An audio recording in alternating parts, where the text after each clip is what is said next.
پڑھیے بآواز بلند. الصلاۃ والسلام علیک یا رسول اللہ، الصلاۃ والسلام علیک یا نبی اللہ، الصلاۃ والسلام علیک یا حبیب اللہ، وعلى آلك وأصحابك يا نور الله صلی اللہ تعالی علیہ وسلم.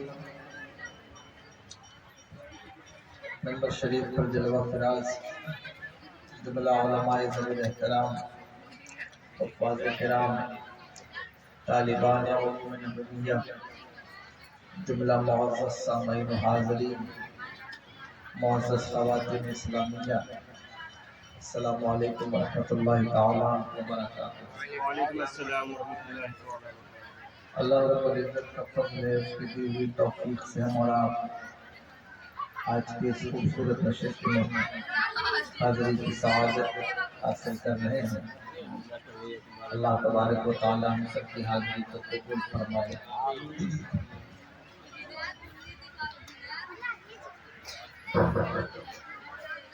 سرزمین مہاراشٹر کی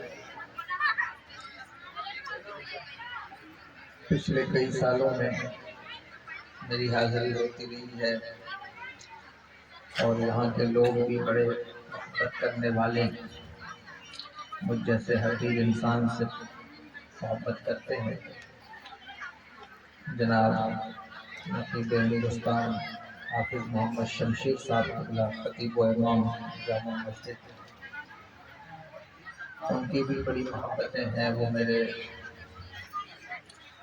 کرم فرما ہیں، دوست تو نہیں کہہ سکتا، مجھ سے بڑے ہیں، اور ان کی شفقتیں ہیں تو بار بار کوشش کرتے ہیں. جناب ماسٹر محمد ہدایت صاحب اور بھی بہت سارے لوگ ہیں، سب کا نام تو اس وقت نہیں لے سکتا، لیکن چہرے سب کے جانے پہچانے ہیں. پچھلے کئی سالوں سے میں آ نہیں سکا، حاضری نہیں ہو سکی، اور پھر اس مرتبہ اللہ کے فضل و کرم سے، اس کی توفیق سے ہم حاضر ہیں. رات کا 1:15 بج رہا ہے. کچھ باتیں رزق کے حوالے سے، کثرت رزق کے حوالے سے عرض کرنے کا حکم ہوا ہے، تو میں اس پر چند باتیں آپ سے گوش گزار کروں گا انشاءاللہ تبارک و تعالی.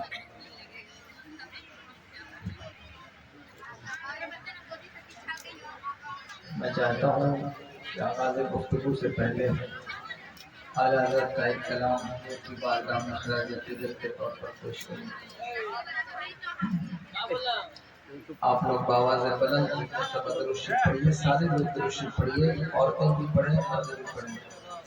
تیز آواز میں پڑھیے. الصلاۃ والسلام علیک یا رسول اللہ، الصلاۃ والسلام. رسائی ہے سنتے ہیں کہ محشر میں صرف کی رسائی ہے. سنتے ہیں کہ محشر میں صرف کی رسائی ہے. گرہاں کی رسائی ہے، لو جب تو بنائی ہے. لو گرہاں کی رسائی ہے، لو جب تو بنائی ہے. اور مچلا ہے کہ رحمت نے امید بندھائی ہے. مچلا ہے کہ رحمت نے امید بندھائی ہے. مچلا ہے کہ رحمت نے امید بندھائی ہے. کیا بات تیری مجرم، کیا بات تیری مجرم کیا بات بنائی ہے، کیا بات تیری مجرم، کیا بات بنائی ہے۔ مجھے یقین ہے کہ آپ سب کو اچھا لگ رہا ہوگا۔ سبحان اللہ بن یہ الگ بات ہے کہ سمجھ میں نہیں آ رہا ہے، اور میں بھی ابھی سو کے اٹھ کے آیا ہوں، تو اس ابھی وارم اپ ہونے میں ٹائم لگے گا تھوڑا، لیکن اچھا آپ کو لگ رہا ہے، میرا خیال ہے لگ رہا ہے۔ اعلیٰ کا کے اشعار جلدی سمجھ میں نہیں آتے، اور ہم لوگوں کو جلدی سمجھ میں نہیں آتے، آپ کو کیسے آئیں گے جلدی سمجھ میں؟ تو لیکن میں ایک شعر ایسا پڑھ رہا ہوں کہ جو آپ کو سمجھ میں آئے گا انشاءاللہ، ٹھیک ہے؟ توجہ ہے؟ فلائٹ موڈ کر دے، فلائٹ موڈ کر دے فون۔ سنتے ہیں کہ محشر میں صرف ان کی رسائی ہے، سپنے صفے محشر میں للکار دیا ہم کو، سب نے صفے محشر میں للکار دیا ہم کو، سب نے صفے محشر میں للکار دیا ہم کو، اے بے قصوں کے آقا، اے بے قصوں کے آقا، اب تیری دہائی ہے، اے بے قصوں کے آقا، اب تیری دہائی ہے، سنتے ہیں کہ محشر میں صرف ان کی رسائی ہے۔ اچھا، آپ کا جب کسی کا انتقال ہوتا ہے تو آپ اس کو غسل دیتے ہیں، کفن پہناتے ہیں؟ کچھ جگہوں پر ایسا کرتے ہیں گاؤں میں کہ اس کو غسل دے دیا اور کفن پہنا دیا، پھر اس کا چہرہ ڈھانپ دیا، پھر کوئی آیا پھر اس کا چہرہ کھول دیا، ایسا کرتے ہیں کہ نہیں کرتے؟ پھر اس کو ڈھانپ دیا، پھر کوئی آیا پھر چہرہ کھول دیا۔ اس کو یاد رکھیے کہ یہ نہ کیجیے۔ جب کسی کا انتقال ہو جائے تو اس کا چہرہ یا تو ڈھانپو مت پہلے، یا اگر ڈھانک دیا تو پھر اسے کھولو مت۔ پوچھو کیوں؟ اس لیے کہ اس حوالے سے حضور بیت فرمانے عالی شان ہمارے پاس ہے کہ بعض لوگ ایسے ہوتے ہیں کہ جن کا عذاب ان کے گہوارے سے شروع ہو جاتا ہے۔ اللہ تعالیٰ محفوظ رکھے، امان عطا فرمائے۔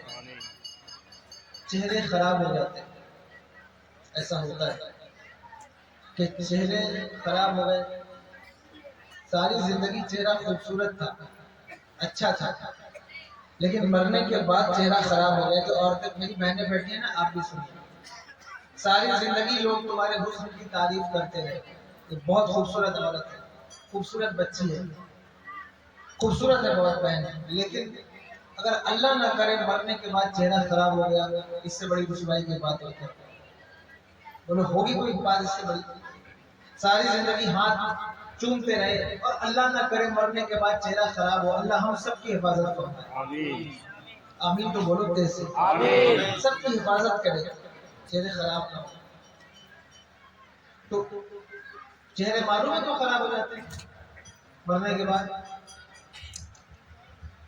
چہرہ خراب ہونے کا ویسے تو کئی کام ہیں، لیکن اس میں ایک سب سے اہم کام جو آپ اہم تو نہیں کہہ سکتا، یعنی ایسا عام کام ہے جو اکثر لوگ اس کو کر جاتے ہیں انجانے میں، چہرہ خراب ہونے کی وجہ بنتا ہے۔ وہ کیا ہے؟ وہ ہے کہ دوسرے کے بارے میں بدگمانی کرنا۔ بدگمانی جانتے ہیں آپ کس کو کہتے ہیں؟ غلط سوچ، کسی کے بارے میں غلط سوچنا، کسی کے بارے میں غلط سوچنا، کسی کے بارے میں غلط سوچنا۔ کبھی ایسا ہوتا ہے کہ کوئی بندہ کوئی جملہ کہہ رہا ہے، اس کے کئی مفہوم نکل سکتے ہیں، لیکن کچھ لوگ ایسے ہوتے ہیں کہ ہمیشہ اس کا نیگیٹو معنی ہی مراد لیتے ہیں۔ بہنیں سن رہی ہیں بات یا نہیں سن رہی؟ سن رہی ہیں نا؟ مجھے امید ہے آپ توجہ سے سنیں گے میری بات۔ سن، میری ماں کے اوپر کی عورتیں ہیں، بہنیں ہیں، توجہ سے سنیے، آپ کے لیے خاص بات ہے۔ کسی کی بات کا نیگیٹو معنی مت نکالیے، اور جان بوجھ کر کے جو کسی کی بات میں ایسا معنی نکالے جو نیگیٹو ہو، خراب ہو، برا ہو، تو چہرے خراب کرنے والا عمل ہے، چہرے خراب ہو جائیں۔ اور اللہ تعالیٰ محفوظ رکھے، ادھر والوں سے زیادہ ادھر والے یہ کام کر رہے ہیں، ان کو نہیں کہہ رہا ہوں، لیکن اس دور کے اندر آپ تقریر کیجئے، کوئی بات کیجئے، اور آپ کسی انٹینشن میں، کسی کانٹیسٹ میں کوئی بات آپ کر رہے ہیں، لیکن اس کی کلپ کاٹ کے اس کو وائرل کر دیتے، سید صاحب نے یہ بات بولی۔ اب وہ کس کانٹیسٹ میں میں نے بات کہی ہے، کون سی بات میں کر رہا تھا، کون سا واقعہ بیان ہو رہا ہے، کون سی حدیث بیان ہو رہی ہے، اس کو کاٹ کے ایڈجسٹ کر رہا ہے۔ چہرے خراب کرنے والا عمل ہے۔ یہ بات میں اپنی بات نہیں کہہ رہا ہوں، بزرگوں کی کتابوں سے پڑھ کر یہ بات ہے۔ کسی کی بات کا ایسا معنی لیتے رہنا جس سے ذہن گندا ہو، دوسرے کا ذہن خراب ہو، تو آپ کا چہرہ خراب ہو، مرنے کا۔ پازیٹیو معنی لیجیے۔ ایک بہت بڑے بزرگ ہیں، سن رہے ہیں آپ بات؟ جی توجہ ہے آپ کی؟ جی، ایک بہت بڑے بزرگ ہیں، گزرے ہیں سلسلہ چشتیہ میں، حضرت شیخ کلیم جہاں بادی، نام سنا؟ نہیں سنا نا؟ بہت بڑے بزرگ ہیں، کیا نام ہے؟ حضرت شیخ کلیم جہاں بادی، بہت بڑا نام پاکستان میں۔ تو انہی کے دور میں ایک اور بزرگ تھے، ان کا نام تھا حضرت میاں میر محمد رحمۃ اللہ تعالیٰ، وہ بہت بڑے بزرگ تھے۔ تو ایک عورت ان کے پاس آئی، عورتیں بیٹھی ہیں توجہ سے، ایک عورت ان کے پاس آئی اور اس نے آ کر کے ان کو نذرانہ پیش کیا کہ حضرت یہ نذرانہ ہے، اسے قبول کر لیں خانقاہ کے لیے، لنگر خوانی کے لیے۔ تو حضرت میاں میر محمد رحمۃ اللہ تعالیٰ نے اسے واپس کر دیا، کہا ہم تیرا پیسہ قبول نہیں کریں گے، تیرا پیسہ نہیں لیں گے۔ چلی گئی، اس نے پوچھا کہ حضور کیوں نہیں لیں گے؟ وہ کوئی ناچنے گانے والی عورت تھی، کوئی ڈانس کرنے والی، مجرا کرنے والی یا پروگرام کرنے والی عورت تھی جو یہ گانا بجانا کرتی تھی۔ تو اس کے نذرانے کو قبول نہیں کیا، حضرت نے چلی گئی۔ اب جب گئی تو حضرت شیخ کلیم جہاں بادی کے پاس گئی، اور کلیم جہاں بادی ایسا نام ہے چشتیہ میں، صاحب قلم جو لوگ گزرے ہیں جنہوں نے اوراد و وظائف اور چشتیہ کے اصول و ضوابط کو قلم بند کیا، اس میں حضرت ایک نام حضرت کلیم جہاں بادی کا، بہت بڑے صاحب قلم بزرگ ہیں، بہت بڑے بزرگ ہیں۔ ان کے پاس چلی گئی، جا کر کے نذرانہ دیا، حضرت کلیم جہاں بادی رحمۃ اللہ تعالیٰ نے اسے قبول کر دیا۔ جب قبول کر دیا تو عورت کو خاموش ہو جانا چاہیے، لیکن اس نے کہا حضور آپ نے میرا نذرانہ قبول کر لیا، لیکن میاں میر محمد نے میرا نذرانہ قبول نہیں کیا، اور انہوں نے کہا کہ تیرا رزق پلید ہے، حرام ہے، تو تیرا رزق ہم کیسے قبول کریں؟ اور آپ نے قبول کر لیا، تو یا تو وہ غلط ہے یا آپ غلط ہے، دو میں سے کوئی ایک تو غلط ہے، ٹھیک ہے؟ اب یہ بات یہ کر رہا ہوں کہ جو غلط بات سے غلط معنی نکالنے والے ہیں، وہ اس بات کو سمجھیے۔ آپ کا گاؤں بہت خوبصورت گاؤں ہے، اور مجھے نہیں لگتا کہ آپ کو تقریر سننے کی ضرورت ہے، آپ کو تو باقاعدہ درسگاہ میں بیٹھنے کی ضرورت ہے۔ آپ پاکیزگی کا خیال نہیں کرتے؟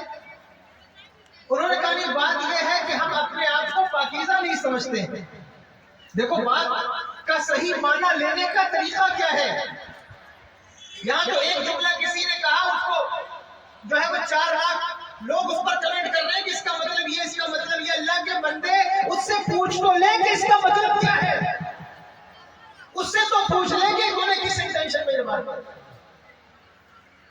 وہ کہہ رہے ہیں کہ وہ پاکیزہ لوگ ہیں، چاہتے تو کہہ سکتے تھے کہ انہیں کیا معلوم، میں اتنے بڑے چشتیہ سلسلے کا بزرگ ہوں، میں قبول کر رہا ہوں، بس تیرے لیے کافی ہے، واپس ہو جائے. انہوں نے ڈیفنس کر رہے ہیں حضرت میاں میر محمد کو.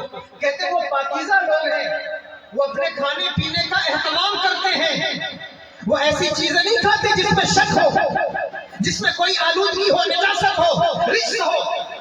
کہا آپ کیوں نہیں کرتے؟ کہا ہم خود کو پاکیزہ نہیں سمجھتے اور ڈرتے ہیں کہیں اللہ ہم سے پوچھ نہ لے کہ تو کون سا خود پاک رزق کھاتا تھا جو میری بندی کو واپس کر دیا.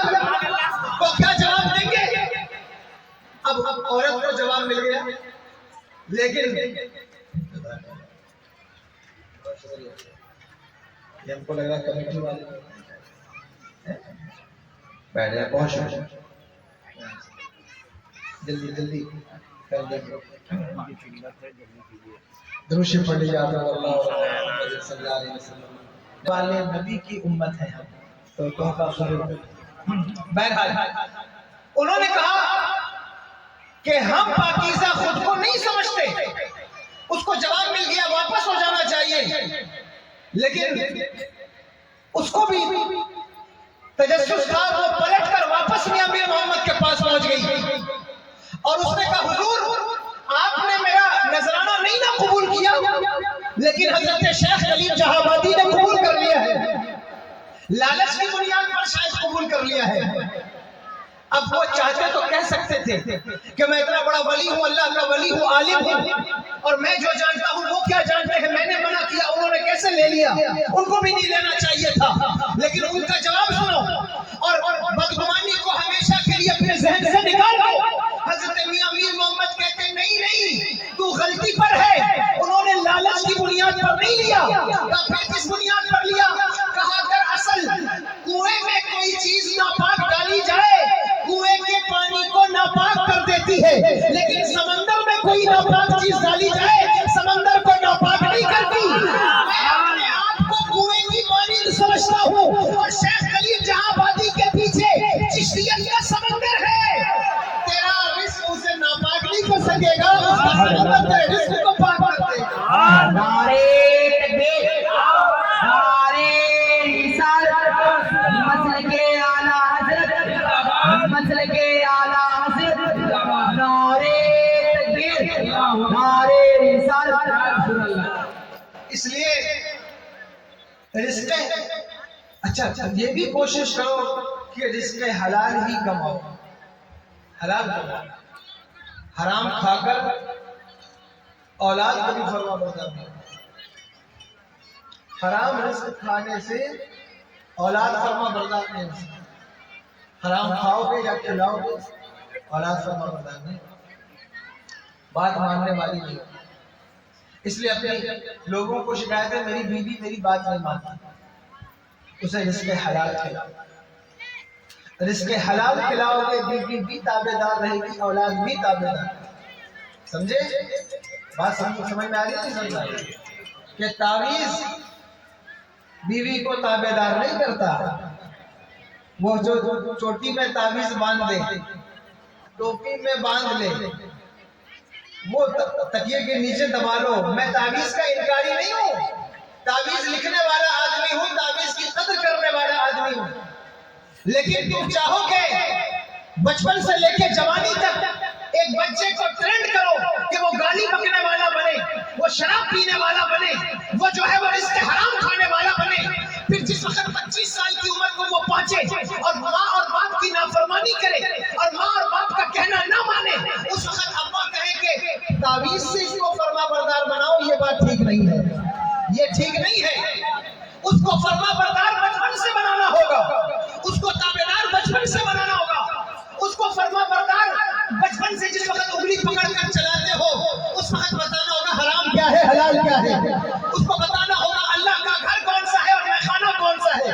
اس کو بتانا ہوگا کہ علماء کون ہے اور جہلا کون ہے. انہیں بتانا ہوگا اچھی صحبت کیا ہے، بری صحبت کیا ہے.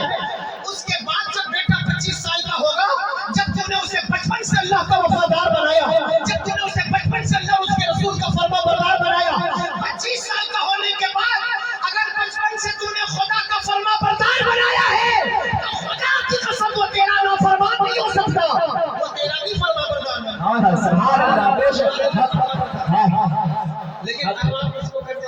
اس کو آپ نے بچپن سے ٹرینڈ کیا ہے، اس نے کبھی دیکھا ہی نہیں ابا کو نماز پڑھتے، اس نے کبھی دیکھا ہی نہیں کہ ابا جو ہے وہ قرآن بیٹھ کر کبھی پڑھتے ہوں، اس نے کبھی دیکھا نہیں، وہ ہمیشہ دیکھتا ہے ابا کاروبار میں جھوٹ بولتے ہیں، ٹھیکیداری مل جائے فون پر، کوئی اللہ نہ کرے ٹھیکیدار بنے، اس لیے کہ کوئی ٹھیکیدار بیٹھا ہو برا نہ مانے۔ لیکن میری اپنی آبزرویشن ہے اور بات ریکارڈ بھی ہوتی ہے، اللہ تعالیٰ جو ٹھیکیدار لوگ مجھے معاف کریں، لیکن میں نے ٹھیکیداروں سے زیادہ جھوٹ بولنے کسی کو نہیں دیکھا، یہ حقیقی بات ہے، جھوٹ بہت بولتے۔ حرام رزق پرہیز کرو، حرام رزق سے، اس کے حرام سے بچو، حلال کماؤ، حلال توجہ ہے یا نہیں؟ اور اسی لیے برکت نہیں ہے چونکہ حلال کی طرف توجہ نہیں، جس کو دیکھو وہی کہتے ہیں، کیا کہتے ہیں کہ کمائی حضرت ہے لیکن برکت نہیں ہے، کمائی خوب ہے برکت نہیں ہے۔ کیوں برکت نہیں ہے؟ اس لیے کہ نیت نہیں ہے کہ حلال کمانا ہے۔ اس برکت کہاں سے ہوتی ہے؟ نیت سے برکت ہوتی ہے۔ اگر نیت اچھی ہے تو برکت ہوگی، کمائی زیادہ ہونے سے برکت نہیں ہے، نیت کا پاکیزہ ہونا برکت لاتا ہے، توکل کا ہونا برکت لاتا ہے، اللہ پر بھروسہ برکت لاتا ہے، اللہ کو سجدہ برکت لاتا ہے، اللہ کی فرما برداری برکت لاتی ہے۔ یہ کرتے تھے اور کہتے ہیں برکت نہیں ہوتی، حلال کماؤ۔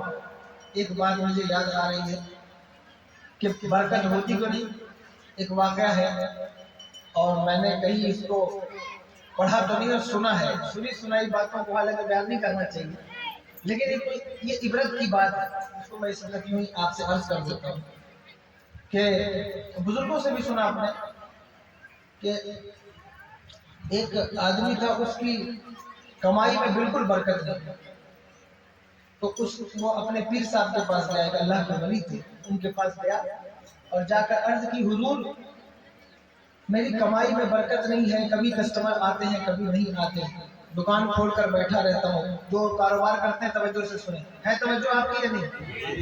کہا برکت نہیں ہوتی، کیا کروں؟ انہوں نے کہا بیٹا حلال کماؤ اور صحیح تولو، ناپ تول، سمجھ رہے ہو یا نہیں؟ تولو صحیح۔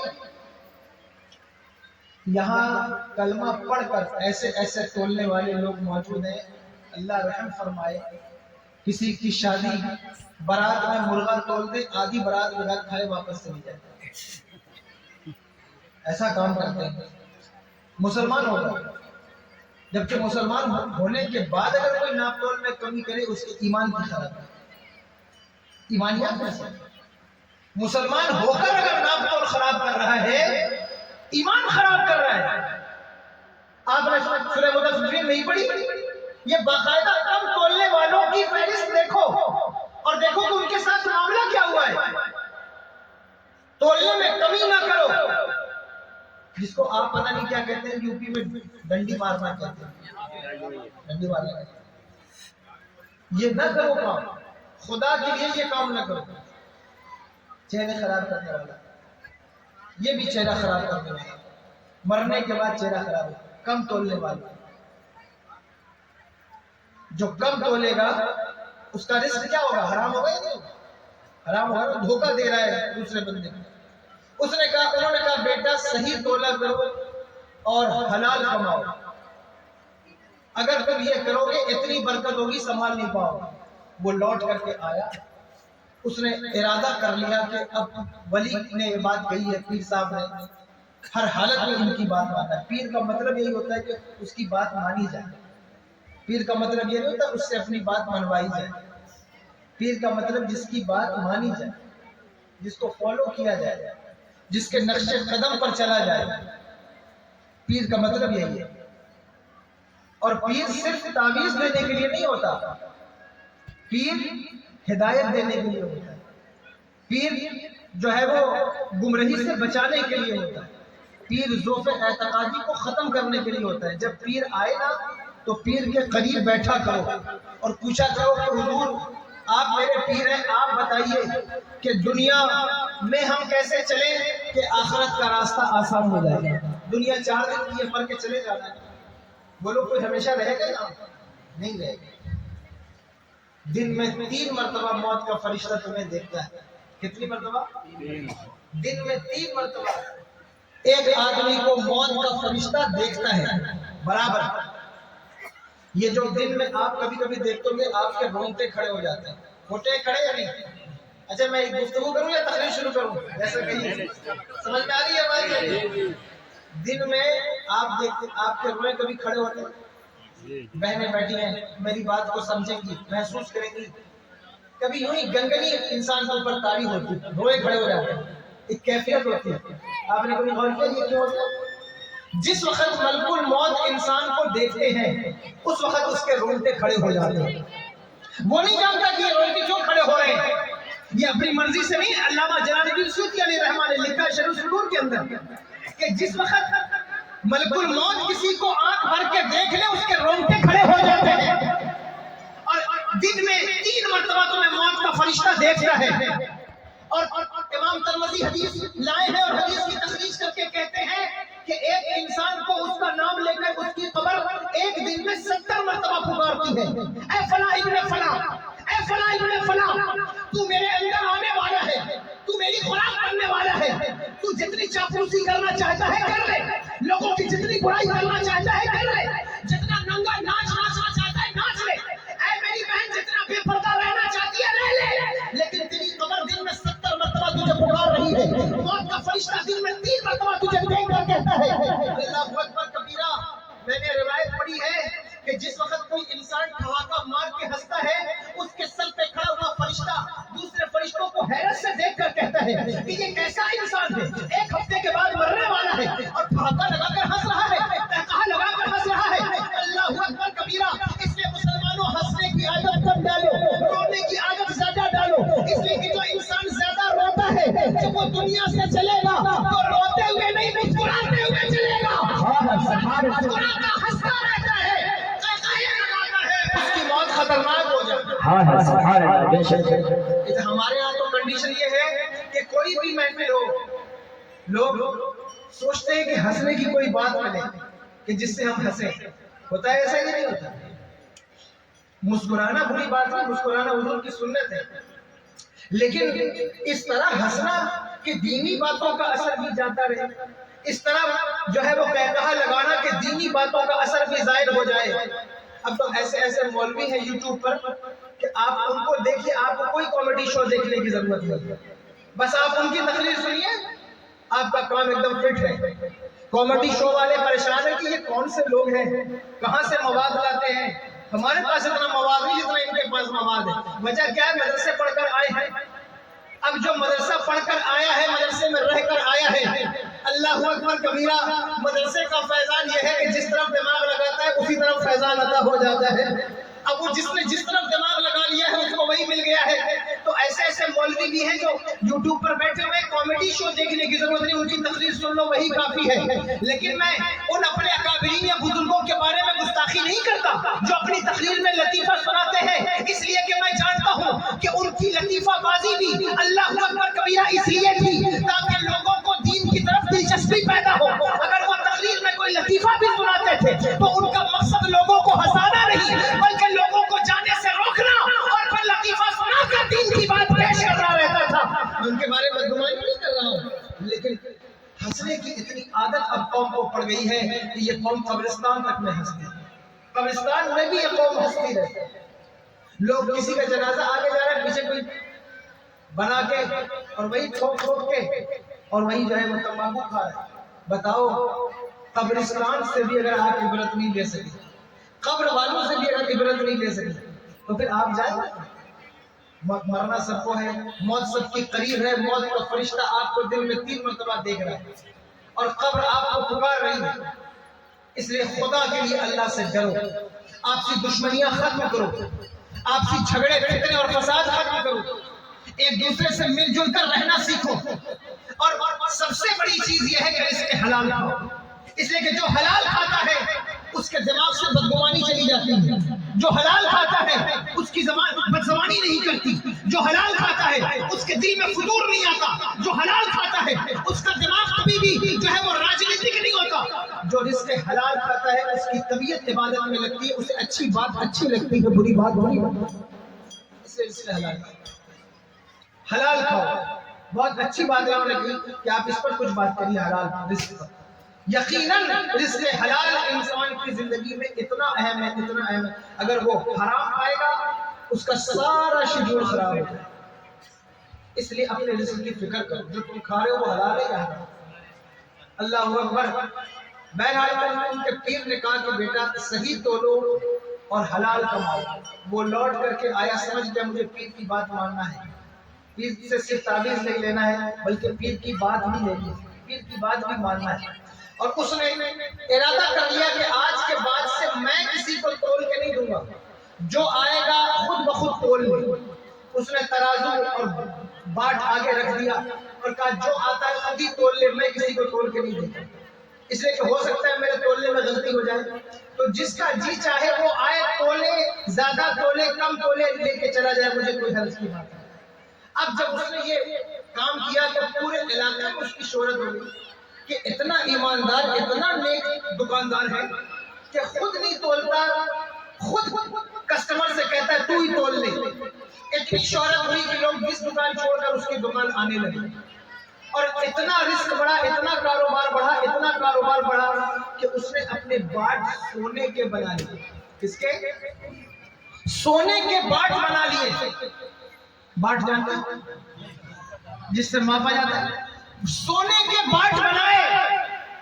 جس وقت اتنی برکت ہوئی تو پلٹ کر پھر اپنے پیر کی بارگاہ میں, ولی کی بارگاہ میں حاضر ہوا اور کہنے لگا حضور آپ کے فارمولے سے, آپ کی دعا سے اللہ نے اتنی برکت عطا فرمائی ہے کہ میں نے باٹ سونے کے بنا لیا.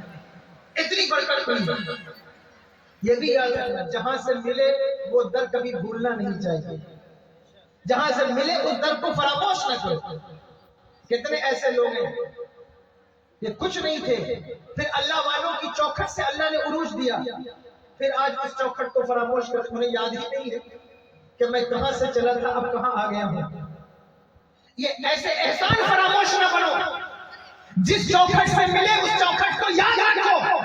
اس لیے کہ جس کو جہاں سے ملتا ہے اگر وہ اس چوکھٹ کو یاد رکھتا ہے تو اللہ رب العزت فرشتوں سے کہتا ہے میرے فرشتوں دیکھو یہ میرا وہ بندہ ہے جو میرے بندوں کا بھی احسان مانتا ہے, میرا بھی احسان مانتا ہے, اس لیے اس پر میں احسان کرتا رہوں گا جہاں تک کہ یہ جنت میں داخل ہو جائے. اور جو بندوں کا احسان نہیں مانتا وہ کہتا ہے کہ اس کے چاہنے سے کیا ہوگا. اللہ نے مجھے عطا کیا. جو بندوں کا احسان فراموش ہے وہ اللہ کا بھی احسان فراموش. اس لیے اگر کسی عالم سے کوئی چیز ملی ہے, کسی ولی سے کوئی چیز ملی ہے, کسی شخص سے, چچا سے, پڑوسی سے کوئی چیز ملی, اس کا احسان مانو. سمجھ میں آ رہی ہے بات یا نہیں؟ اس کا احسان مانو کہ یہ چیز اس سے ملی ہے. اس کو فراموش نہ کرو. یہ انسانوں کی پہچان ہے اچھے انسان. وہ جہاں سے جو چیز ملتی ہے اس کو یاد رکھے, اس کی قدر کرے اور پھر ساری زندگی اس کا گن گاتے ہیں.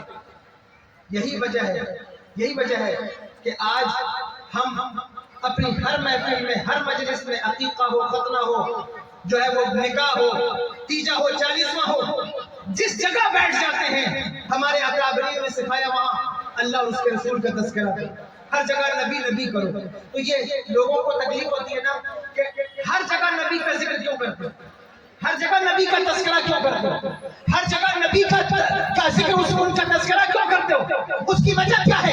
ہم کہتے ہیں اس کی وجہ یہ ہے کہ اللہ کی عزت کی قسم کائنات میں جس کو جو بھی ملا ہے مصطفیٰ جان رحمت کے قدموں سے ملا ہے تو وہ کتنا بڑا احسان فراموش ہوگا جس کو سب کچھ نبی کی چوکھٹ سے ملا پھر نبی کا تذکرہ بھول جائے, پھر نبی کا ذکر بھول جائے. ارے نبی کی بارگاہ تو وہ بارگاہ ہے کہ انبیاء کو بھی جو ملا وہ میرے مصطفیٰ کے در سے ملا. میرے امام کہتے ہیں لا رب العرش, جس کو جو ملا ان سے ملا. بچتی ہے کونین میں نعمت رسول اللہ صلی اللہ علیہ وسلم. پھر ان کا تذکرہ کیوں نہ ہو. اس لیے جہاں سے ملے اس در کو یاد رکھو. اس نے کہا حضور آپ بتائیں کیا کیا جائے؟ پیر صاحب نے انہوں نے کہا کہ بیٹا لے جاؤ اور اسے دریا میں ڈال دو. کیا کرو؟ لے جاؤ دریا میں ڈال دو. اب وہ پریشان ہو گیا کہ اتنی برکت ہوئی، کاروبار کیا، سونے کے بعد بنائے، لیکن یہ کہتے لے جاؤ دریا میں ڈال دو. تو اس کے دل میں خیال آیا کہ ملا انہی کی دعاؤں سے ہے، ملا انہی کی بات مان کر ہے، پھر اسے ڈالنے میں حرج کیا ہے؟ اس نے لیا اور لے کر کے اسے دریا میں ڈالا. دوسرے دن کوئی قافلہ وہاں سے گزرتا تھا، اس کے پیر میں وہ باٹ لگا، انہوں نے نکالا، دیکھا اس پر فلاں تاجر کی مہر ہے. لوگوں نے کہا یہ تو بڑا ایماندار تاجر ہے، بڑا ایمانداری کا سودا بیچنے والا انسان ہے، تو یہ اس کا باٹ یہاں دریا میں پڑا ہے، وہ بھی سونے کا، آؤ اس کو واپس کر دیتے. وہ اس کو اٹھا کر لائے اور واپس کر دیا. جیسے اس کو باٹ ملا، لے کر فوراً اللہ والے کی بارگاہ میں حاضر ہو گیا، کہنے لگا حضور خدا کی عزت کی قسم میں نے اسے اپنے ہاتھوں سے دریا میں ڈالا تھا، لیکن اب یہ قافلے والے اٹھا کر لے آئے، مجھے واپس کر دیا. اللہ کے ولی مسکرائے، مسکرا کر کہا بیٹا اگر حلال کماؤ گے کہیں نہیں جائے گا، دریا میں بھی ڈالو گے پلٹ کر تمہارے قدموں میں واپس آ جائے گا. اس لیے حلال کماؤ. حلال کی برکت یہ ہے کہ وہ ضائع نہیں ہوتا، برباد نہیں ہوتا. اس لیے حلال اگر بچوں کو کھلاؤ گے تو بچے بھی فرما بردار رہیں گے، بچیوں کو کھلاؤ گے تو بچیاں کبھی باپ کی پگڑی کو نیلام نہیں کریں گی. بچیوں کو رزق حلال کھلاؤ. بچیاں گھروں سے باہر قدم نکال رہی ہیں نا، یہ کنڈیشن آج ہمارے سامنے ہے. کس بنیاد پر ہے؟ اللہ اکبر کبیرہ. ہمارے نوجوان ڈرپوک، بزدل، لاچار، کمزور، مجبور ہو گئے. ہماری بچیوں نے باپ کی عزتوں کو سرے بازار نیلام کر دیا.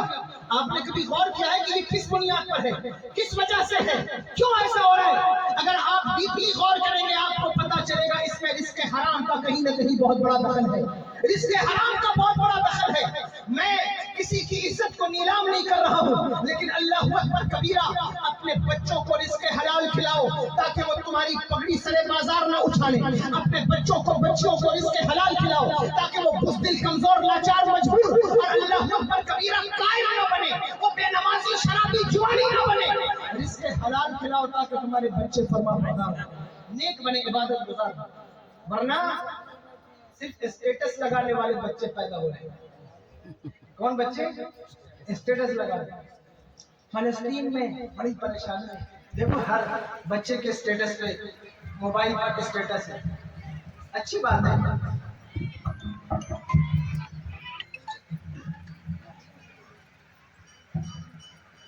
اچھی بات ہے.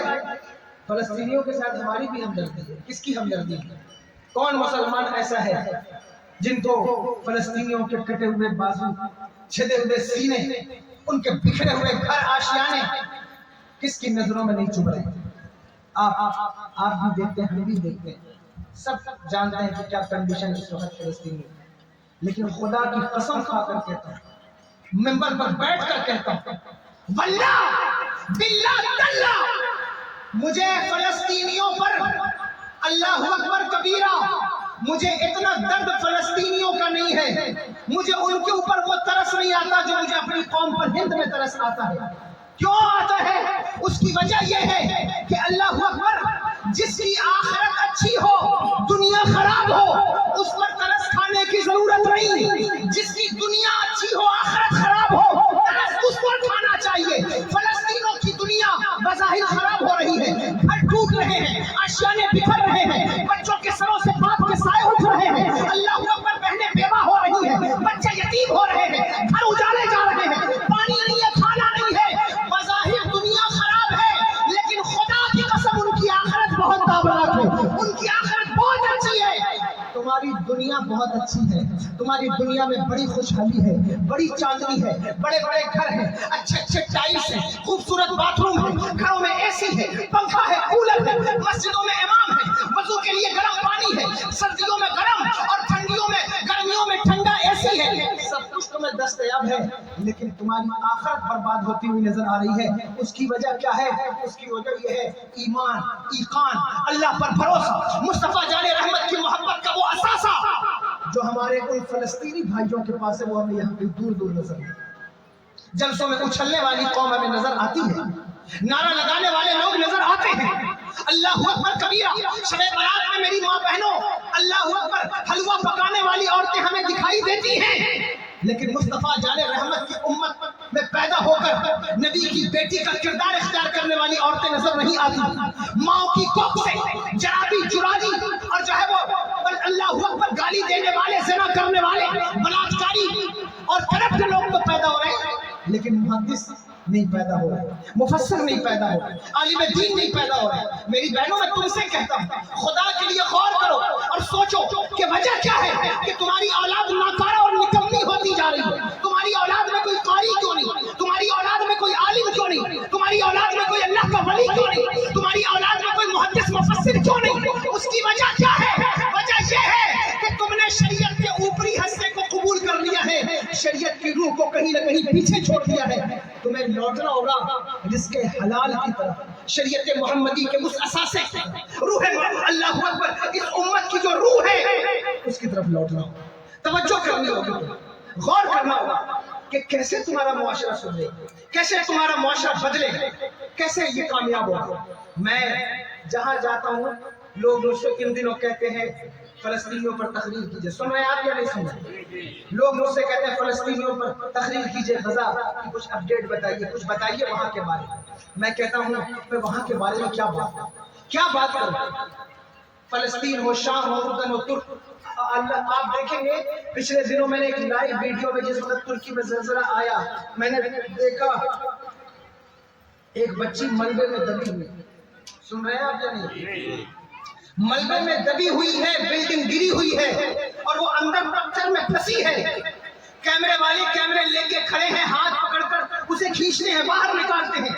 وہ کہتی ہے خدا کے لیے مجھے باہر نہ نکالو، خدا کے لیے مجھے باہر نہ نکالو۔ اس سے پوچھا گیا کہ تم ملبے میں دبی ہے، تیرے معاون مددگار تیرے سامنے کھڑے تجھے باہر نکالنا چاہتے ہیں، پھر تو باہر کیوں نہیں آنا چاہتی؟ اس نے کہا دراصل بات یہ ہے کہ تمہارے ہاتھوں میں کیمرہ ہے اور میرے سر پہ دوپٹہ نہیں ہے، اس لیے میں باہر نہیں آنا چاہتی۔ اب مجھے بتاؤ میں اس فلسطینی بیٹی پہ ترس کھاؤں یا میں اپنی بہن پر ترس کھاؤں جس کی الماریاں دوپٹے سے بھری ہوئی ہے لیکن اس کے باوجود اسے پردے کا شعور نہ آیا، اس کی ماں نے اسے پردے کے لیے نہ کہا، اس کے باپ نے اسے پردے کے لیے نہ کہا، اس کے بھائی نے اسے پردے کے لیے نہ کہا۔ میں کس پر ترس کھاؤں؟ میں ان پر ترس اس لیے نہیں کھاتا کہ ان کی دنیا تو بظاہر خراب دکھ رہی ہے لیکن ان کی آخرت اچھی ہے۔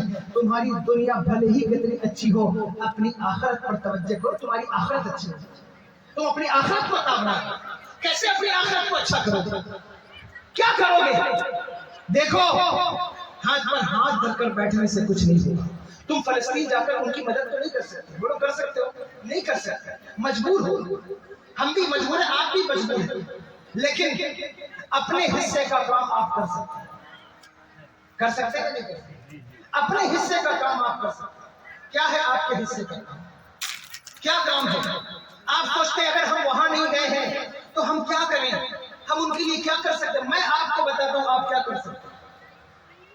بغداد کی سرزمین پر ایک بڑھئی رہتا تھا، نجار، جانتے ہیں بڑھئی؟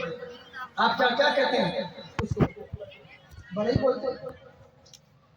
وہ کارپینٹر جو رہتا تھا نجار، اس نے اخروٹ کی لکڑی سے ایک ممبر بنایا ہے۔ پیچھے والے بھی سن رہے ہیں یا نہیں سن رہے؟ وہاں کرسی والے سن رہے ہیں میری بات یا نہیں سن رہے؟ اخروٹ کی لکڑی سے ایک ممبر بنایا، ممبر جانتے ہیں جو مسجد میں لگایا جاتا ہے جس پر خطیب کھڑے ہو کر خطبہ دیتا ہے، وہ ممبر بنایا۔ اخروٹ کی لکڑی بہت قیمتی، بہت نقش و نگار کر کے ممبر بنایا، اور جب ممبر بن کر تیار ہوا تو وقت کے بڑے بڑے سرمایہ دار رؤسا امیر اس کے ممبر کی بولی لگانے لگے کہ یہ بڑا خوبصورت ممبر ہے، مجھے بیچ دے، میں اپنے شیخ کے لیے لے جاؤں، کوئی کہتا میں اپنے خطیب کے لیے لے جاؤں، اپنے امام کے لیے لے جاؤں۔ وہ بیچنے کا انکاری ہو گیا، اس نے کہا میں نہیں بیچتا۔ لوگوں نے قیمت لگانا شروع کی، اس کی قیمت بہت ہائی چلی گئی لیکن وہ بیچنے کے لیے تیار تھا کہ میں نہیں بیچوں گا۔ یہاں تک کہ ایک شخص کی انا کا مسئلہ بن گیا، اس نے کہا اگر مجھے سونے سے بھی تجھے تولنا پڑے میں تجھے سونے سے بھی تولوں گا لیکن یہ ممبر خرید کر رہوں گا۔ اس نے کہا سونے سے نہیں، اگر ایک پلڑے میں پوری دنیا بھی رکھ دو تو میں یہ ممبر بیچنے والا نہیں۔ اس نے کہا آخر اس کی وجہ کیا ہے؟ کہا وجہ یہ ہے کہ یہ ممبر میں نے مسجد اقصی کے لیے بنایا ہے، مسجد اقصی کے لیے بنایا۔ لوگوں نے حیران ہو کر کہا کہ یہ مسجد اقصی کے لیے بنایا ہے. اس وقت تو مسجد اقصی عیسائیوں کے قبضے میں ہے, کرسچنز کے قبضے میں ہے. پھر یہ ممبر وہاں لگے گا کیسے؟ اس نے کہا میں نہیں جانتا, میں تلوار چلانا نہیں جانتا, میں تیر اور کمان چلانا نہیں جانتا, میں فلسطین جا کر کے بیت المقدس جا کر جنگ نہیں کر سکتا, میں لڑائی نہیں کر سکتا, لیکن میں نے اپنے حصے کا کام کر دیا ہے. کہا وہ کون سا کام ہے؟ کہا یہ ممبر میں نے بنا دیا ہے. اس ممبر کو بنانے کے بعد میں نے اپنی ذمہ داری پوری کر لی. اللہ چاہے گا جس دن کسی مرد مجاہد کو کھڑا کرے گا وہ بیت المقدس اس کے ہاتھوں پر فتح ہوگا. جس وقت وہ بیت المقدس میں داخل ہوگا مجھے یقین ہے میرا بنایا ہوا ممبر مسجد اقصی میں لگا دیا جائے گا. یہ اس کے حصے کا کام تھا, اس نے یہ کام کیا. اس کی اس بات کو سن کر بغداد کی گلیوں میں ٹہلنے والے ایک 8 سال کے بچے کو جوش آ گیا. ایک 8 سال کے بچے کو جوش آیا اور اس نے بغداد کے ممبر پر کھڑے ہو کر, بغداد کی مسجد میں کھڑے ہو کر کہا کہ او فلاں بڑائی, تو نے ممبر بنا لیا ہے, اللہ چاہے گا تو اللہ میرے ہاتھوں پر بیت المقدس کو فتح دے گا اور میں تیرا یہ ممبر مسجد اقصی میں لگا دیا. جانتے ہو اسی بچے کو دنیا سلطان صلاح الدین ایوبی کے نام سے جانتی ہے. اسی بچے کا نام سلطان صلاح الدین ایوبی ہے جس نے 3 مہینے تک آنکھوں کی آگ نہیں بجھائی, بستر پر نہیں لیتے, چوک سے پیٹھ لگا کر آنکھوں کی آگ بجھا لیتے اور نقشہ بناتے جنگ کرتے رہے, مسلسل جنگ میں مصروف رہے, یہاں تک کہ اللہ نے انہیں بیت المقدس کی فتح عطا فرمائی. تمہیں دیکھنا ہے کہ تمہارے حصے کا کام, تم رزق حلال کھاؤ, تم نماز کے پابند ہو جاؤ, تم اپنی بچیوں کو پردے کی تلقین کرو, تم اپنے بچوں کو مسجدوں کا راستہ دکھاؤ. یہی ہے فلسطینیوں کی مدد, یہی فلسطینیوں کی مدد ہے. کردار اچھا کرنا ہوگا. اگر چاہتے ہو کہ قوم تمہاری عزت کرے, اگر چاہتے ہو دنیا تمہیں جو ہے وہ عزتوں کا تاج پہنائے, تمہیں اپنے کردار کو بدلنا ہوگا. جھوٹ بولنا چھوڑنا ہوگا, دھوکے بازی چھوڑنی ہوگی, بدگمانی چھوڑنی ہوگی, دوسروں کی حسد, جلن, غیبت, چغلی, تکبر, گھمنڈ, اس سے اپنے دل کو صاف کرنا ہوگا. یہ ڈیمانڈ ہے اس وقت مسجد اقصی کی. مسجد اقصی نہیں کہتی آؤ میرے پاس, نہیں, اس کے لیے خدا کی قسم وہ قوم کافی ہے جو وہاں موجود ہے. یہ بات اپنے دم پہ نہیں کہہ رہا ہوں, میرے حضور کا فرمان عالیشان ہے. میرے آقا نے ارشاد فرمایا میری امت کا ایک طبقہ قیامت کی صبح تک بیت المقدس کے دروازے پر جنگ لڑتا رہے گا, اور فرمایا کہ جو اسے ذلیل کرنے آئے گا اسے ذلیل نہ کر سکے گا, خود ذلیل ہو جائے گا. لیکن میری امت کا وہ طبقہ بیت المقدس کے دروازے پر کھڑا ہے, آج بھی وہ کھڑے ہیں. اور میں نہیں جانتا کہ میری اپنی نالج میں بھی کوئی ہسٹری کا چھوٹا موٹا اسٹوڈنٹ ہوں, میری اپنی نالج میں 1250-1300 سال کی تاریخ ہے. میں نے فلسطین کو, بیت المقدس کو, ارض شام کو دیکھا ہے. میں نے دیکھا ہے کہ وہ یعنی اس پر امن کا جو پیریڈ رہا ہے وہ بہت مختصر ہے, کم ہے. اس پہ امن کا جو پیریڈ ہے وہ بہت کم ہے. اس جگہ ہمیشہ کچھ نہ کچھ معاملات پیش آتے ہیں. اس وقت گنجائش نہیں ہے وقت میں کہ میں وہ بات چھیڑوں, لیکن اس پر یہ کام ہوتا ہے. پڑھا ہے مصطفیٰ جان رحمت کی لائف اسٹائل پڑھی ہے. میں نے مصطفیٰ جان رحمت اور مصطفیٰ جان رحمت کی ازواج کے درمیان زندگی گزارنے کا طریقہ پڑھا ہے. اس سے اسے معلوم ہے اس کو بیوی کے ساتھ کیسے ٹریٹ کرنا ہے, ماں کے ساتھ کیسے ٹریٹ کرنا ہے, بہن کے ساتھ کیسے ٹریٹ کرنا ہے. لیکن تم علماء کی ناقدری اگر کرتے ہو اس روش کو سدھارنا. اپنی بچیوں کا ہاتھ علماء کے ہاتھ پر دو, مدرسے کے طالب علموں کے ہاتھ پر دو. اس کی وجہ کیا ہے کہ دیکھ کے شادی کر دیا, پردھان کا بیٹا ہے, سرپنچ کا بیٹا ہے, پارشد کا, تو اس کا نتیجہ کیا نکلتا ہے؟ جس بیٹی کو کبھی تم نے لاڈ پیار سے پالا اس کو وہ چاٹے مارتے ہیں, تماچے مارتے ہیں, ذلیل کرتے ہیں. اور کوئی شخص کیسے گوارا کر سکتا ہے کہ جس نے اپنی بیٹی کو بچپن سے پالا پھر کسی ایک شرابی کے ہاتھ میں اس کو بیاہ دے, ایک شرابی کے ہاتھ پر اس کو رکھ دے؟ خدا کی قسم وہ مر جائے گا لیکن وہ یہ کام نہیں. پیسے کی بنیاد پر, شہرت کی بنیاد پر, دولت کی بنیاد پر جو رزق حرام سے کمائی گئی ہے, نہیں, یہ کام نہ کرو. خدا کے لیے یہ کام نہ کرو, ایسا نہ کرو. یہ بچیوں کے ساتھ ظلم ہے. تم نے بچپن سے لاڈ پیار سے پال. میں نے ایک ضعیف العمر آدمی میرے پاس آئے, سن رہے ہیں آپ, یا ختم کروں, 1 گھنٹے زیادہ ہو گئے. میرے پاس آئے, انہوں نے آ کر کے, بوڑھے تھے سفید ریش, آ کر کے کہا کہ حضور یہ میری پوتی ہے اور جو ہے وہ یہ میری نواسی ہے, اس کے لیے دعا کر دیں, اور اس کی ماں کے لیے دعا کر دیں. میں نے کہا کہ میں دعا کر دیتا ہوں. کہا کہ میری بیٹی ابھی 5-6 مہینہ پہلے بیوہ ہو گئی, یہ بچی یتیم ہو گئی, دعا فرما دیں. مجھے افسوس ہوا اور میں نے ان سے خیریت پوچھی, کیا حال ہے آپ کی بچی؟ انہوں نے کہا حضور میری بچی کی شادی کو 3 سال ہو گئے, لیکن بیوہ وہ ابھی ہوئی ہے 5 مہینے قبل, لیکن اس نے 3 سال جو زندگی گزاری ہے وہ بھی بیوہ کی ہی زندگی گزاری. میں نے کہا وہ کیوں؟ کہا اس لیے کہ اس کا شوہر شرابی تھا, دن رات اسے مارتا, اس کے بدن پر کوئی حصہ نہیں ہے جہاں لاٹھیوں کے بیلٹ کے نشان نہ ہو, اس کے آنکھ کے پپوٹے کٹ گئے ہیں بیلٹ کے مارنے کی وجہ سے. یہ میری نواسی ہے, اس نے کبھی عید میں بھی نیا کپڑا نہیں پہنا, ہمیشہ جو ہے وہ دوسروں کا اترن پہنتی رہی ہے. میری بچی دوسروں کا کپڑا پہنتی رہی. مجھے اپنے داماد کے مرنے کا غم نہیں, مجھے اپنے داماد کے جانے کا غم نہیں ہے, مجھے غم ہے صرف اس چھوٹی سی بچی کی آنکھوں میں یتیمی کا داغ دیکھ کر. مجھے غم ہے میری بیٹی کے ماتھے پر لگا ہوا بیوہ کا نشان دیکھ کر. مجھے اگر کوئی پریشانی ہے تو وہ اس بات سے نہیں ہے کہ میری بیٹی یتیم ہو گئی, میری نواسی, مجھے اس بات سے دکھ نہیں, ٹھیک ہے بس رہنے, مجھے اس بات سے کوئی تکلیف نہیں. مجھے تکلیف اس بات سے, اللہ اکبر کبیرہ, آپ سوچو اور غور کرو. ایک ایسا شخص جو ظلم اور زیادتی کرتا ہے, پیسے کی بنیاد پر اگر آپ اپنی بیٹی کا ہاتھ اس کے ہاتھ میں لیتے ہیں, اس کا نتیجہ کیا نکلے؟ اس لیے کم کھاؤ, تھوڑا کھاؤ میری بہنوں, غریب سے نکاح کر لو, لیکن کسی رئیس جواری سے نکاح مت کرنا, کسی رئیس شرابی سے نکاح مت کرنا. اور اگر تم نے یہ عہد کر لیا تو میں ذمہ داری سے کہتا ہوں کہ تمہارے قوم سے شرابیوں کی تعداد بڑھ جائے گی, تمہارے قوم سے جواریوں کی تعداد بڑھ جائے گی. بیٹیاں بھی عہد کر لیں اور بیٹیوں کے باپ بھی عہد کر لیں کہ میری بیٹی کنواری تو مر سکتی ہے, لیکن میں کسی شرابی کے ہاتھ پر اس کا ہاتھ نہیں دوں گی, کسی شرابی کے ہاتھ پر اس کا ہاتھ نہیں دوں گا. وہ ضرور کامیاب ہوگا, شرابیوں کی تعداد گھٹ جائے گی, شرابیوں کی تعداد کم ہو جائے گی. اور اگر بیٹیوں نے اپنے کردار پر عمل کر لیا تو تمہاری نسلیں ایسی کامیاب ہوگی, آپ تاریخ پلٹ کر دیکھو.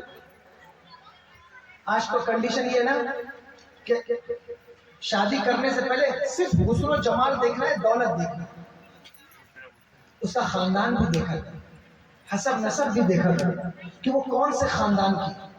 میں کسی برادری کو اونچا نیچا نہیں کہتا, لیکن تمہیں دیکھنا یہ, بہت سارے لوگ ایسے بھی ہیں ہمارے یہاں بھی دارالقضاء ہے, تو روز مسئلہ آتا ہے کہ کلمہ پڑھا لیا ہے تو پھر اب نکاح میں کیا حرج ہے. یہ بات بالکل صحیح ہے, کلمہ پڑھا لیا نکاح میں کیا حرج ہے, لیکن تم یہ بھی تو دیکھو کہ اپنے عشق کے چکر میں جس کلچر کو گھر میں داخل کر دیا ہے اس کا نتیجہ تمہارے بچوں پر نکلے گا.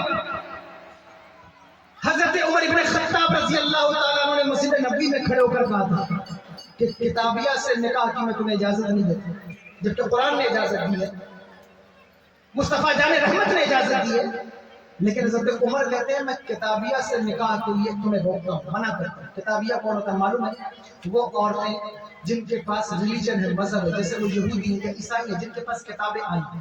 توجہ ہے, مشرک الگ ہوتے ہیں اور کتابی الگ ہوتے ہیں.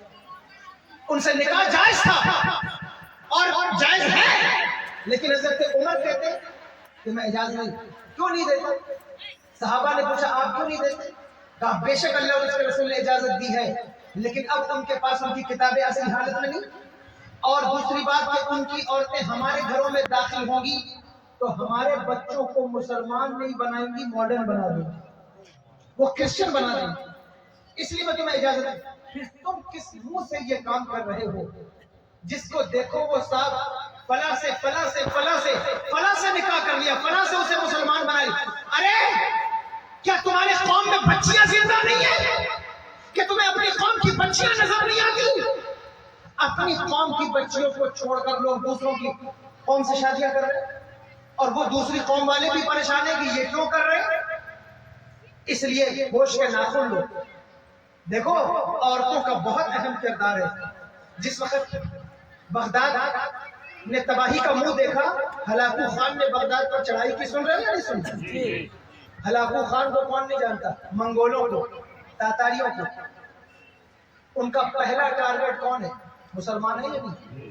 ان کی سلطنت بھی معمولی سلطنت ہے. چائنا سے لے کر آسٹریلیا، فیجی تک، مڈل ایسٹ تک پورا یہ ان کے گھوڑے دوڑتے رہے ہیں. ان کا پہلا ٹارگٹ مسلمان تھے. جہاں مسلمان دکھے اسے مارو، ٹوپی والا دکھے مارو، مسلح والا دکھے مارو. یہ بات نفاذی نہیں کر رہا ہوں، تاریخ کے آئینے میں جھانک کر دیکھو. ان کا فرسٹ ٹارگٹ مسلم تھے. انہوں نے مسلمانوں کو مارا، اتنا مارا. صرف بغداد کی تاریخ اگر پڑھو تو 11 دن دریائے دجلہ خون سے لال ہو کر بہتا رہا. ہماری یونیورسٹیاں جلا دی گئی، کتب خانے تباہ کر دیے گئے، مدرسے توڑ دیے گئے. اللہ اکبر کبیرہ. کہیں کوئی مرد باقی نہ رہا. لوگ سمجھتے تھے کہ شاید اب یہ قوم ختم ہو گئی، دوبارہ اٹھنے والی نہیں، دوبارہ کھڑی ہونے والی نہیں. اس لیے کہ اس قوم میں صرف عورتیں باقی رہ گئی ہیں، مرد کوئی باقی نہیں ہے. ان منگولوں نے مسلمانوں کی عورتوں سے نکاح کر لیا. توجہ ہے، سن رہی ہو میری بہنوں؟ مسلمانوں کی عورتوں سے نکاح کیا. مسلم عورتوں نے کوئی چوچرا نہ کی، کوئی مزاحمت نہ کی. ان کے نکاح میں آ گئی اور انہوں نے منگولوں سے نکاح کر لیا. لیکن خدا کی قسم ان عورتوں کو سلام ہے جنہوں نے نکاح تو منگولوں سے کیا لیکن اپنی قوم سے پیدا ہونے والے بچوں کو کلمہ مصطفیٰ جان رحمت کا پڑھایا، جس کے بارے میں اقبال نے کہا تھا کہ تو نہ مٹ جائے گا ایران کے مٹ جانے سے، نہ شہر کو خرچ کا پیمانے سے، ہے آیا فتنہ دادار کے افسانے سے، پاسباں مل گئے کعبے کو صنم کھانے سے. وہ عورتیں تھی جنہوں نے بچے منگولوں کے پیدا کیے لیکن انہوں نے کلمہ مصطفیٰ جان رحمت کا پڑھایا. اس لیے عورتوں کا جو کردار ہے نسل کے معاملے میں، عورتوں کا جو کردار ہے تربیت کے معاملے میں، وہ مردوں کا نہیں ہے. اور ہو سکتا ہے کوئی مجھ پر اعتراض کرے تو میں اس پہ جواب دوں گا کہ اگر بچوں کی تربیت میں اہم کردار ماں کا نہ ہوتا تو میرے آقا کی نسل بیٹی سے نہیں کسی بیٹے سے چلتی، لیکن مصطفیٰ کی نسل بیٹی سے اس لیے چلی تاکہ بیٹیوں کو پتہ چل جائے کہ بچوں کی تربیت اگر مصطفیٰ کی بیٹی کرے تو وہ قرآن نیزے پہ چڑھ کر سنایا کرتے ہیں. اس لیے بیٹیوں بچیوں اپنے کردار کو سنبھالو اور اسلام کے تقاضوں کو پورا کرو. اگر آج تم نے اپنے کردار کو سنبھال لیا، خدا کی قسم تمہارے بچے کچھ بنے نہ بنے لیکن وہ شرابی نہیں بنے. نعرے تکبیر، نعرے رسالت، مسلک اعلیٰ حضرت، مسلک اعلیٰ حضرت، نعرے تکبیر، نعرے رسالت. اس لیے حلال کھاؤ، حلال، حرام نہ کھاؤ، چہرے خراب ہو جائیں. مرنے کے بعد زندگی میں چہرے خراب ہو جاتے. حرام نہ کھاؤ. حرام حلال کا فرق کہ کیا حرام ہے کیا حلال ہے، اس کا فرق ہمیں کرنا ہوگا. اور فرق کرنے کے بعد خود کھاؤ اور اپنے بچوں کو کھلاؤ. اس پر آپ کو توجہ دینی. میرے بھائیوں، میری بہنوں، میں آپ سب سے کہتا ہوں، اور جو انسان حلال کھاتا ہے نا، اگر وہ حلال کھائے گا اور اپنے بچوں کو حلال کھلائے گا، اس کا ایک فائدہ یہ ہے کہ جو حرام اور حلال کی تمیز کرتا ہے، اللہ چاہے گا تو اس کے بچے یا تو عالم بنیں گے یا عالموں کی قدر کرنے والے علماء نواز پیدا ہوں. اس بات کا خیال کرنا. دیکھو مغلوں کا نام ہمیشہ جو ہے وہ محل مذمت میں لیا جاتا ہے، لیکن کبھی ان کے بارے میں سنو. ہم جیسے غریب ہسٹری کے اسٹوڈنٹ سے ہم بھی کبھی بتائیں کہ مغلوں کی تاریخ کیا ہے. ہمیشہ ان کے نام پر تبرئی پڑھے جاتے ہیں، لیکن کبھی سنو کہ ان کے ہاں کنڈیشن کیا تھی، ان کا طریقہ کار کیا تھا. مغلوں میں جو مشرک ہیں، ملحد ہیں، جو گمراہ ہیں، بدعقیدہ ہیں، بددین ہیں، ان کے استثناء کے ساتھ یہ بات کر رہا ہوں. بہت سے لوگ ایسے ہیں اس میں شاہجہاں کی تاریخ پڑھو، حضرت اورنگزیب کی تاریخ پڑھو، آپ دیکھو تو خاندان غلامہ کو دیکھ لو، غیاث الدین بلبن کون ہے، سلطان شمس الدین التتمش کون ہے، اللہ اکبر، بہادر شاہ ظفر کے بارے میں کیا عقیدہ ہے. کبھی ہم سے بھی سنو تو آپ کو پتہ چلے کہ یہ کون سا خاندان، یہ وہ خاندان ہے. تجھ کے جہانگیر میں نے پڑھا ہے آخری زمانے میں جہانگیر نے مجدد الف ثانی کے قدموں میں بیٹھا تھا. کوئی اختلاف کر سکتا ہے میرے ساتھ، یہ تاریخی بات ہے، اس کو حق ہے اختلاف کا، لیکن اس نے لکھا تھا، کہا تھا کہ میں اپنے بچوں سے کہتا ہوں، اپنی نسلوں سے، میرے بچوں کبھی علماء کی ناقدری نہ کرنا، کبھی علماء کی ناقدری نہ کرنا. اگر بادشاہت بچانا چاہتے ہو علماء کی ناقدری نہ کرنا، علماء کی ناقدری. اس کا نتیجہ کیا نکلا؟ میں نے پڑھا ہے حضرت اورنگزیب نے اپنے بچوں کے لیے جو استاد تلاش کیا، حضرت ملا عبدالحکیم سیالوی رحمۃ اللہ تعالیٰ. آپ کو معلوم ہے ملا عبدالحکیم سیالوی رہتے تھے سیالکوٹ پاکستان میں، اور جناب اورنگزیب دلی سے ان کے لیے روغن بادام بھیجتے تھے، بادام کا روغن. وہ کہتے تھے کہ جب ملا عبدالحکیم سیالوی مطالعہ کریں تو ان کے طلبوں کے نیچے وہ روغن بادام کا کٹورا رکھ دیا جائے اور اس میں پین ڈال کر وہ مطالعہ کرے تاکہ اس کی تلاوت ان کے سروں تک پہنچتی ہے. یہ علماء کی قدر تھی. اور وہ تیل ہر ہفتے میں ایکسچینج ہوتا تھا اور سیالکوٹ سے اٹھ کے دلی آتا تھا، اور دلی میں اورنگزیب کے مطبخ میں اس سے کھانا بنتا تھا، اور کھانا بننے کے بعد ان کے دسترخوان پر لگتا تھا، اور لگنے کے بعد وہ اپنے بچوں سے کہتے ہیں میرے بچوں یہ کھانا کھاؤ، یہ ایک عالم دین کے قدموں کا دھوون ہے، جو اسے کھائے گا اللہ اسے دنیا میں بھی کامیاب کرے گا آخرت میں بھی کامیاب. یہ رزق حلال کھانے والے لوگ ساری زندگی ٹوپی بنا کر قرآن لکھ کر اللہ اکبر کبیرہ وہ اپنے بچوں کو کھلاتے ہیں. توجہ ہے آپ کی؟ سن رہے ہیں؟ ایسے لوگ ہوتے ہیں تو ان کے بچے بہادر پیدا ہوتے ہیں، کائر نہیں پیدا. ایسے لوگ ہوتے ہیں تو ان کے بچے بزدل اور ناکارہ نہیں ہوتے، بلکہ اللہ اکبر کبیرہ وہ مجاہد بنتے ہیں. وہ جو ہے وہ اللہ اکبر کبیرہ بزدل نہیں بنتے، جانباز بنتے، بہادر بنتے. ضرورت ہے کہ تم جانباز بنو، بزدل نہ بنو، ڈرپوک نہ بنو.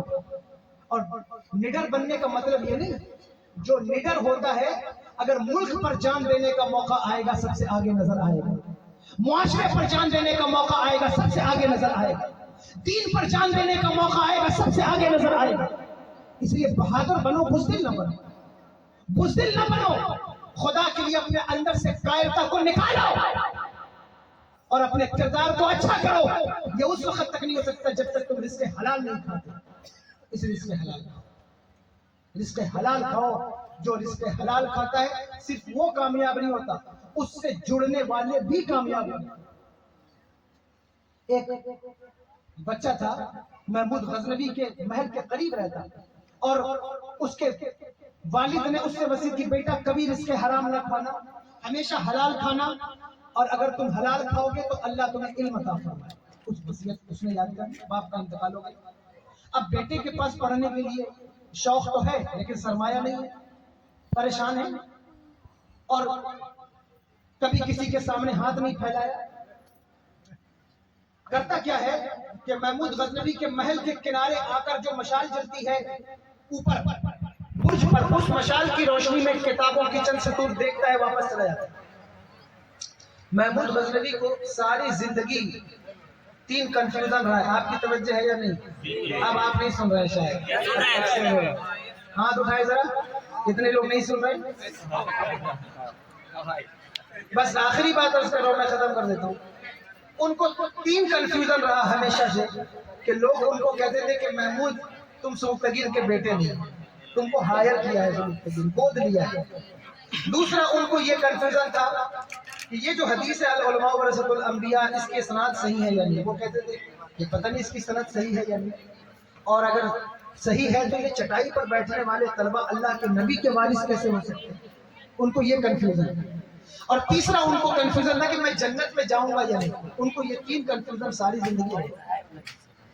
تو ان کو یہ کنفیوژن تھا. وہ ایک دن اپنے چھت پر ٹہل رہے تھے، انہوں نے دیکھا کہ ایک بچہ مشال کی روشنی میں آتا ہے، پڑھتا ہے، چلا جاتا ہے. نیچے اترے اور اس بچے سے طالب علم سے انہوں نے پوچھا کہ بیٹا یہ کیا کر رہے ہو؟ اس نے کہا حضور میرے ابا نے کہا تھا کبھی رزق حرام نہ کھانا. میں مجبور ہو گیا ہوں آج کہ میرے پاس پڑھنے کے لیے مشال نہیں ہے اور مجھے سبق یاد کرنا ضروری ہے، اس لیے میں نے آپ کی قلعے کی دیوار کی مشال سے اس کو یاد کر لیا ہے. اور وہ روتا تھا ساتھ، پوچھا روتے کیوں؟ کا روتا اس لیے ہوں کہ میں نے قلعے کی مشال سے استفادہ کر کے یہ تعلیم حاصل کی ہے. اللہ اکبر کبیرہ. وہ محمود غزنوی انہوں نے اس کا انتظام کیا اور اس سے کہا میں تجھے رزق حلال سے تیرا انتظام کرتا ہوں، تو پریشان نہ ہو. اس کا انتظام کیا، گھر میں چراغ جلایا، پڑھنے کا بندوبست کیا. رات میں لوٹ کر آئے، سوئے، نیند لگی، جیسے ہی سوئے قسمت بیدار ہو گئی. مصطفیٰ جان رحمت کا خواب میں دیدار ہو گیا. حضور خواب میں تشریف لائے. اور یہ بات یاد رکھیے کہ جس کے خواب میں نبی آئے، نبی ہی اس کے خواب میں آتے. حضور کا ارشاد ہے نا، من رآنی فی المنام فقط رآنی، جس نے مجھے خواب میں دیکھا مجھے ہی دیکھا. آگے فرمایا فإن الشیطان لا يتمثل فی صورتہ، فرمایا شیطان کی اوقات نہیں ہے کہ وہ خواب میں بھی آ کر میری طرح ہونے کا دعویٰ کرے. یہ صحیح حدیث ہے. جب اس حدیث کو میں پڑھتا ہوں میں سوچتا ہوں یا اللہ، شیطان کو بھی اتنا دماغ ہے کہ حضور کی طرح ہونے کا دعویٰ نہیں کرنا. یہ کون سی پرجاری کے لوگ ہیں جو حضور کی طرح ہونے کا دعویٰ کرتے ہیں؟ شیطان کو بھی پتہ ہے کہ سب دعویٰ کرو لیکن حضور کی طرح ہونے کا دعویٰ نہیں کرنا. بتاؤ، قسمت بیدار ہوئی، حضور خواب میں تشریف لائے اور جب دیکھا حضرت محمود غزنوی نے تو قسمت بیدار ہوئی. حضور نے ایک ہی جملے میں تینوں کنفیوژن دور فرمایا. ایک ہی جملے میں کیا فرمایا؟ کہا اے سبکتگین کے بیٹے، تو نے میرے وارث کی مدد کی سو اللہ نے تجھے جنت عطا فرما دی. پہلا کنفیوژن تھا کہ سبکتگین میرا باپ ہے یا نہیں وہ دور، دوسرا یہ حدیث صحیح ہے یا نہیں وہ دور، تیسرا جنت میں جاؤں گا یا نہیں وہ بھی پروانہ عطا کیا. یہ حضور کا کلام ہے. اعلیٰ حضرت کہتے میں نثار تیرے کلام پر ملی ہوں تو کس کو زبان نہیں، وہ سخن ہے جس میں سخن نہ ہو، وہ بیان ہے جس کا بیان ہے. نعرے تکبیر، نعرے رسالت، نعرے رسالت. مسلک اعلیٰ حضرت. اس میں حلال کھاؤ. اگر حلال کھاؤ گے اللہ تمہیں کامیابی عطا فرمائے. حلال کھاؤ گے تم دنیا سے چلے جاؤ گے، تمہارے چرچے باقی رہیں گے. تمہاری حیبت، تمہارا کردار، تمہارا وقار دنیا کے سر پہ چڑھ کے بولے گا. تم نہیں دیکھتے جن لوگوں نے اپنے رزق کا اہتمام کیا، آپ دیکھ لو ان کے اوپر ڈسکشن ہوتا ہے، ان کے نام کی سڑکوں کے نام بدلے جائے. حضرت اورنگزیب کے معاملے میں دیکھ لو کیا کچھ نہیں ہو رہا ہے، کیا نہیں ہو رہا ہے. لیکن خدا کی قسم جب جب انصاف کا تذکرہ کیا جائے گا اس شخصیت کے بغیر ہندوستان میں انصاف کا نام نہیں لیا جا سکتا. یہ حقیقی بات ہے جو میں عرض کر رہا ہوں.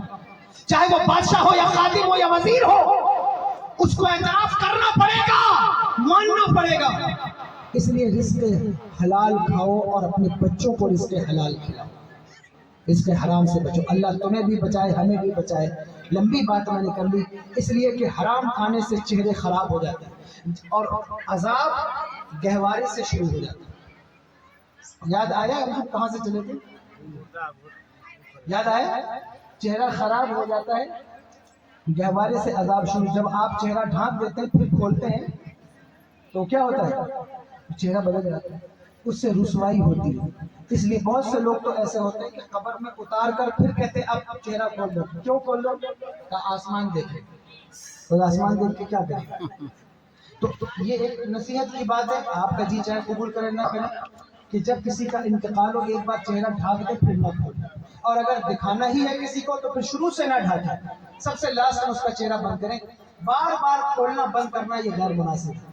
اعلیٰ حضرت کیا کہتے ہیں سناؤں؟ وہ کہتے ہیں مجرم کو نہ شرما احباب کفن ڈھکے گا، مجرم کو نہ شرما احباب کفن ڈھکے گا، منہ دیکھ کے کیا ہوگا، منہ دیکھ کے کیا ہوگا، پردے میں بھلائی ہے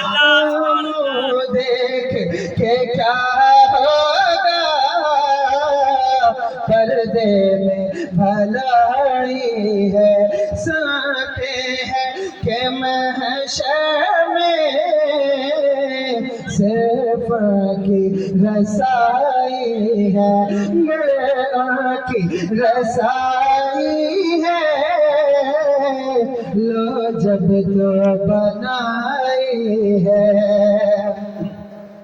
ایک شعر اور پڑھ دو، اجازت ہے؟ ہنستے ہیں کہ محشر میں صرف کی رسائی ہے، اور اے دل یہ بازار عمل میں تو سودا نہ بنا اپنا، بازار عمل میں تو سودا نہ بنا اپنا، سرکار کرم تجھ میں، سرکار کرم تجھ میں، ابھی کی سمائی ہے، سنتے ہیں کہ محشر میں، کہ محشر میں صرف کی رسائی ہے۔ اور نعت شریف میں جو پہلا شعر ہوتا ہے اسے کیا کہتے ہیں؟ مطلع۔ کیا کہتے ہیں؟ مطلع کہتے ہیں۔ غزل میں یا نعت میں کسی اس کو کیا کہتے ہیں؟ مطلع کہتے ہیں۔ تو اعلیٰ حضرت نے جو مطلع کہا ہے، جو پہلا شعر ہے اس میں کیا کہا؟ سنتے ہیں، سنتے ہیں، تو کہ محشر میں صرف ان کی رسائی ہے۔ پھر اعلیٰ حضرت کے عشق نے جھجوڑ دیا، کہا یہ کیوں کہا کہ سنتے ہیں؟ تجھے کوئی شک ہے کیا احمد رضا کہ ان کی رسائی ہے یا نہیں ہے؟ اب آخری مقطع میں اس کو حل کر رہے ہیں، کہہ رہے ہیں کہ وہ مطلع میں جو میں نے شک ظاہر کیا تھا وہ شک کیا ہے؟ مطلع میں یہ شک کیا تھا، واللہ رضا مطلع میں یہ شک کیا تھا، واللہ رضا واللہ صرف کی رسائی ہے، صرف کی رسائی ہے، صرف کی رسائی ہے، صرف کی رسائی ہے، صرف کی رسائی ہے۔ ایک شعر بھول گیا تھا جو مجھے بہت پسند ہے، عشق تیرے صدقے جلنے سے چھوٹے سستے، عشق تیرے صدقے جلنے سے چھوٹے سستے، جو آگ بجھا دے گی، جو آگ بجھا دے گی، وہ آگ لگائے ہے، جو آگ بجھا دے گی، جو آگ بجھا دے گی، وہ آگ لگائی ہے، صرف کی رسائی ہے، صرف کی رسائی ہے، صرف کی رسائی ہے، صرف کی رسائی ہے۔ بہت شکریہ، جزاک اللہ، بہت شکر گزار ہوں کہ آپ نے مجھے بلایا، 4-5 سال کے بعد پھر میں حاضر ہو سکا۔ مولانا شہادت صاحب قبلہ کا چہرہ جانا پہچانا، اب وہ سوچ رہے ہیں کہ میں پہچان نہیں رہا ہوں، لیکن الحمدللہ میں پہچان رہا ہوں۔ اور ایسا ضروری نہیں ہے، کچھ اچھا کچھ مریدوں کو یہ کنفیوژن رہتا ہے کہ اگر پیر صاحب ہمیں زندگی میں نہیں پہچانے آخرت میں کیسے پہچانے۔ یہ کوئی بات نہیں ہے، اب اللہ جانے کس نے مشہور کیا ہے، لیکن یہ بات نہیں ہے۔ اگر یہی بات ہے تو کتنی عورتیں نقاب پوش مرید ہوتی ہیں، ان کو پیر نہیں پہچانتا تو آخرت میں کس طرح پہچانے گا؟ اور وہ چھوٹے بچے جو زندگی کے بالکل مختصر ایام میں دنیا سے چلیں گے، وہ اپنے ماں باپ کو کس طرح پہچانیں گے جبکہ وہاں سب پہچان جائے گا؟ تو آخرت کو، دنیا کو آخرت پر قیاس نہیں کرنا چاہیے، لیکن بہرحال ان سے میری محبت ہے، میں ان کو پہچانتا ہوں، اللہ انہیں سلامت رکھے، مخلص آدمی ہیں، دین کا کام انجام دیتے ہیں۔ حافظ شمشیر صاحب اور جو پیچھے بیٹھے جن لوگوں کا نام نہیں لے پا رہا ہوں، تو یہ بزم میں ہے جامع جم نہیں، یہاں کوئی کسی سے کم نہیں، تو سب اپنی جگہ الحمدللہ اچھے ہیں، اور اللہ آپ کو سلامت رکھے، اس گاؤں کو سلامت رکھے، آپ مل جل کر ایک دوسرے سے رہیں، اتفاق و اتحاد قائم رکھیں۔ اللہ نے چاہا انشاءاللہ آپ کا ہائی وے تیار ہو رہا ہے تو آمد و رفت میں آسانی ہوگی، بار بار حاضری ہو سکے گی، جتنا مجھ سے ہو سکے گا انشاءاللہ تبارک و تعالیٰ، جو دین کا کام میرے ذریعے سے ہو سکے گا میں کرنے کی کوشش کروں گا۔ اور گاؤں کو دیکھ کر مجھے بہت خوشی ہوئی کہ جیسے 5 سال 6 سال پہلے آپ اکٹھا تھے، آج بھی اکٹھا ہیں، اللہ کرے آپ ہمیشہ ایسے ہی اکٹھا رہیں، اتفاق و اتحاد کے ساتھ رہیں۔ بہت سے لوگ گزر بھی گئے ہیں، میں جن ماسٹر صاحب کا رکا ہوا تھا وہ بڑے شفقت کرنے والے انتقال فرما گئے، اللہ تعالیٰ ان کی مغفرت فرمائے، اور جتنے لوگ گزر گئے ان سب کے لیے دعائیں مغفرت ہے، اللہ کے ولی کا آستانہ ہے سامنے، میں دعا کرتا ہوں اللہ ان کے فیضان سے ہم سبھی کو مستفیض فرمائے۔ استغفر اللہ ربی من کل ذنب واتوب الیہ۔ ابھی میرے بعد بھی پروگرام چلے گا، اس لیے آپ اطمینان سے بیٹھیں، میرے بعد پروگرام جاری رہے گا، میں اپنی گفتگو ختم کر رہا ہوں۔ آپ تو سن رہے تھے بڑے شوق سے، ہم ہی سو گئے داستان کہتے کہتے۔ السلام علیکم۔